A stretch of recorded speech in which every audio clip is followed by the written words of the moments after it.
If you're going to ranger school, listen up, I got some tips for you. As you're training your rucking, don't train too heavy. You really don't need to be training anything more than 45 to 50 pounds. Don't go too heavy. You want to focus more on distance rather than weight. You also need to get out there and make sure that you're rucking on rough terrain. All right, you can see I just crushed a hill right there. That's what you need to be doing. You can also see that I'm trotting it out.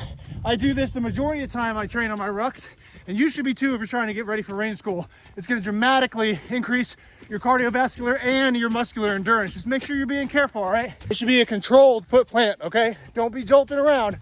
If you do that, you're just going to hurt yourself. Make sure you're training on how you're going to be packing out your ruck and how you're going to be securing your ruck to your body. Always use all your straps.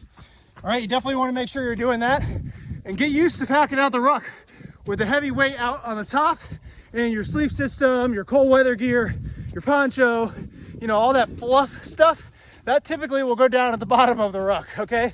So start training that way. Start packing out your ruck that way and get used to carrying your ruck super close to your body. If your ruck moves along with you because it's basically part of your body, you're gonna be limiting the chance of injury as you're doing your training up. Last thing before I leave you, and I know you're gonna hate this, make sure you're running like religiously.